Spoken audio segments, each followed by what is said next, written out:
Hey guys, today is May 2nd, 2011. Just letting you know that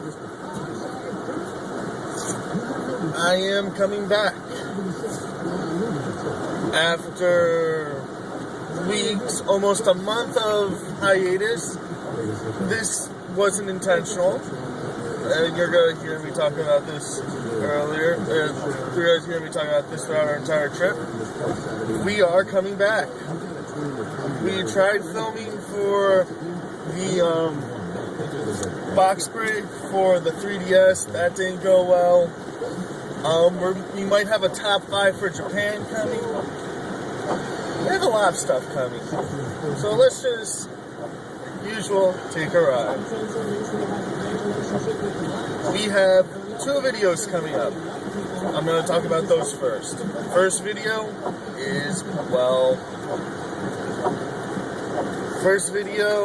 will be 2011 Core Set Fat Pack. No, I'm giving up my hunt on Jace. But next week, my week of finals, it will be the hunt for Karn.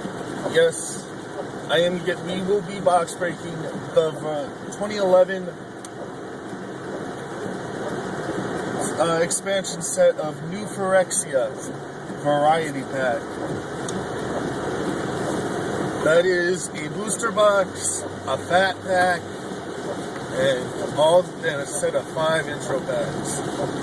Whether me and Brennan will do a game on YouTube for you guys or not, just to test the decks out, that's still to be decided. Altogether, let's see here, that's 40 booster packs in the box, 49 plus the fat pack, and then 54 total booster packs, along with 5 already constructed decks.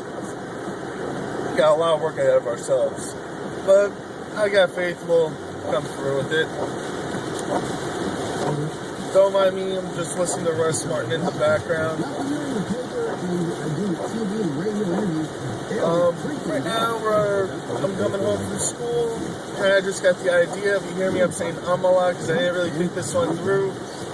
But I have been on hiatus for quite a while. There's been a lot of reasons to that. One of the reasons is I've been trying to get into the Magic community. It's kind of hard. I mean, there's not a lot of places to play, and with me, I have a bigger problem, and that is trying to find places to play with the kind of schedule I have. I can't go to F&Ms. Why? Well, I work on Fridays. I'm needed on Fridays. Okay, so what about EDH on Tuesday? Well, I'm designing an EDH deck. I right now have a mono red deck going, so that seems kind of well. Video games, just general life in general. It's hard to keep up with YouTube videos and still maintain some sort of socialness. But we are coming back. We will be back. First video will be me doing the 2011 Core Set Fat Pack. Next video will be the top 5, either top 5 of Japan, or if it takes us long enough, we might be doing just the box break of New Phyrexia Variety Pack.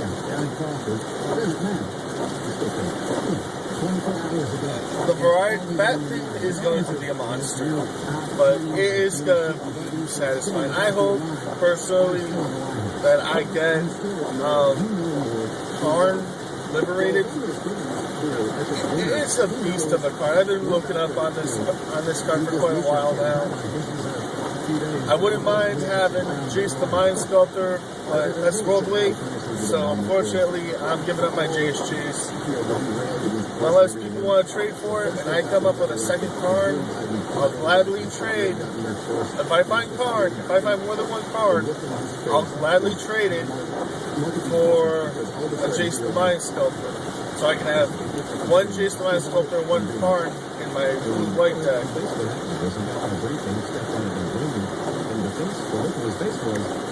But yes, big week coming up. School also is taking over my life a little.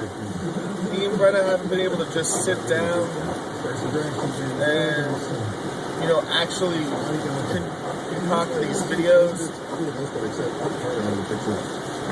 Doors open. They really dislike each other, you know, during the election. Has anybody still disliked Carter? Yeah, Carter's just... That's the Carter thing that we were doing a couple months ago where he said one of the greatest ex-president that ever has been. I can tell you right now, Game Show Lover is on board for Top 5 Japan. Now, when I say Top 5 Japan, we here at this channel are trying to figure out how we're going to go about this. It's a huge task. Top 5 gaming contributions from Japan. Meaning I have to set my bias aside. I have a lot of options here.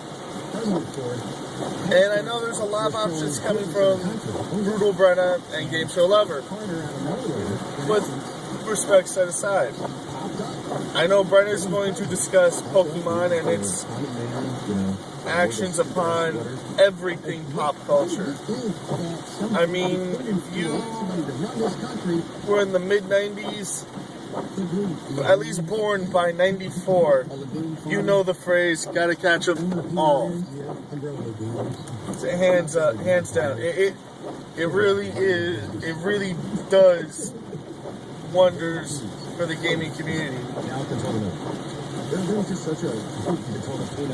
I know Josh is probably going to mention like something from NES or SNES, maybe N64.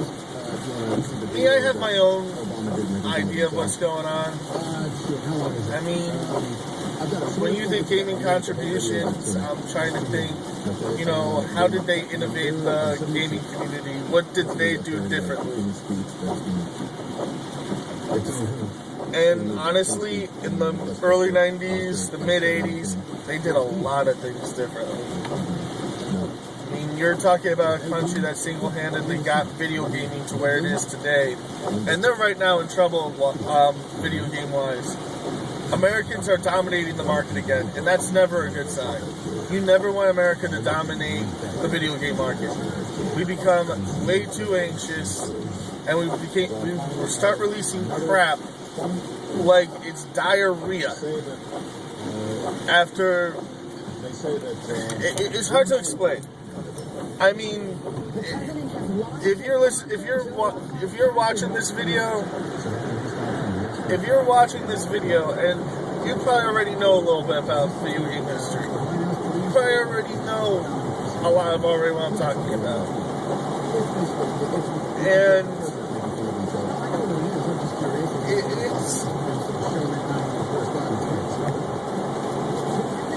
it's sad to hear, because last time America dominated the video game market, it was oversaturated with no talent. And when I say oversaturated with no talent, I mean there were literally hundreds of games to buy, but none of them were AAA. None of them really made an impact. The Atari really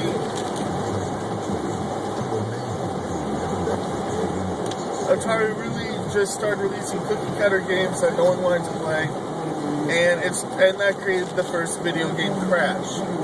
Now, are we on the rise of the next video game crash? I don't know. I mean, if Activision keeps giving up this formula of great games and keep games under the $60 mark, I don't think we'll see another crash. Me personally.